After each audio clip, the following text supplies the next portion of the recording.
আজকে কয়দিন 4-5 দিন থেকে এত বৃষ্টি হইতে আসছে রে আল্লাহ। আজকে কালকে রাতের থেকে মনে বেশি বৃষ্টি হইতেছে। এত বৃষ্টি বাজারের মধ্যে মানে কোমর সমান পানি হয়ে গেছে। বাজারে আজকে যাওয়া লাগতো না, শুধু একমাত্র আমার বিড়ালদের লাগবো, মাছ শেষ হয়ে গেছে। নিজেরা যাই খাই, খাওয়া যায়, কিন্তু ওদের জন্য টেনশন সবসময়। তাও গেলাম, যেহেতু পানি দিয়ে ভিজি ভিজি, তখন এই যে দুধ লাগতো, চা পাতা লাগতো, সেগুলো নিয়ে আসছি। তবে আমার খালি মনে হচ্ছে মাছ উঠবো নি, বাজারে মাছ উঠবে নাকি একটা চিন্তা ছিল। বাবা রে বাবা, নিজে খাই না খাই আমার একটা চিন্তা ওদের জন্য। যাই তো দেখি, আমি এত বেশি পানি করি না, বুঝছো, ভাবছি যে হবে অল্প একটু পানি হবে, অল্প একটু না মানে একটু পর্যন্ত হবে, এরকম যে কম সমান হবে আমি বুঝতে পারিনি। যতই উঠাইলে কি মানে বাকি অংশ ভিজতেই আছে। পরে কি করছি, একদম ছেড়ে দিচ্ছি, এমনি দেখি যে একটা মহিলা যাইতেছে করি বোরকা ছাড়ি, এমনি যাইতেছে খালি পায়ে, জানোস। আমি তো তোর আব্বু স্যান্ডেল নিয়ে এসেছি, আর ওই বেটি খালি পায়ে যাইতেছে দেখছি। আর এই মানুষের না, প্রয়োজন ছাড়া কেউ কিন্তু এখন বাইরে হয়নি, জানোস। যারা যারা বাইরেছে সবাই কিন্তু প্রয়োজনে বাইরেছে।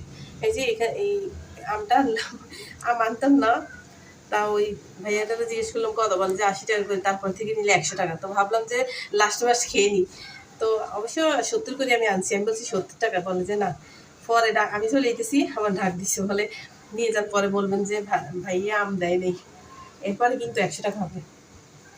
তো এই বছর প্রচুর আম খাইছি, আলহামদুলিল্লাহ আলহামদুলিল্লাহ আলহামদুলিল্লাহ। যতটুকু খাইছি ফজলি আম, এবছর বেশি ফজলি আম খাওয়া হয়েছে না। আর এই যে দেখি বৃষ্টির দিন তো আজকে না, তরকারির দাম কম কিন্তু মাছের দাম বেশি। তো এই যে লেবুওয়ালা লেবু বলিস, আমার লেবু আছে ফ্রিজের মধ্যে, তারপরেও ভাবলাম যে মাংস টাংস রান্না করলে, অথবা আমি ভাতের সাথে লেবুটা পছন্দ করি বেশি। তো এই যে লেবুগুলা সুন্দর না, 2 হালি লেবু নিয়ে আসছি, 30 টাকা নিচ্ছে, 2 হালি 15 টাকা করে। তো লেবু আনলাম, দুধ, চা পাতা আনছি, আম আনছি।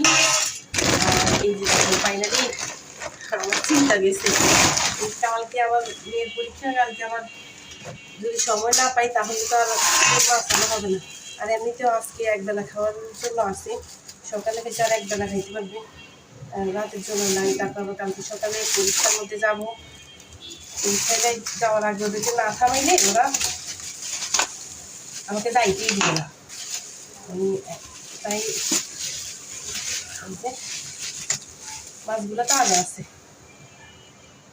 এই 4টা মাছ নিয়ে আসলাম। এই কয়টা জিনিস আনলাম, আর আমি গোসল করে আসছি একবার। বাজারে এগুলো রাখছে কোথায়? পুরো পানির মধ্যে রাখে না, এগুলো না, সব জিনিসপত্র মানুষ ডুবে গেছে, তাহলে এগুলো কি অবস্থা? ওই যে দোকান পর্যন্ত উঠে গেছে, দোকানের সামনে দাঁড়ানো যায় না, জানাস। এই কোমর পানি দিয়ে যারা যারা নেয় দোকানদাররা বসে বসে মাছি মারতেছে। 2-1 জন যায়, মানে হচ্ছে কাস্টমার নাই তো, এই বৃষ্টি দিয়ে কাস্টমার কি মরতে যাইব নি। এই যারা গেছে শুধু প্রয়োজনেই গেছে, প্রয়োজন ছাড়া কেউ বাইরে হয় না কিন্তু আজকে।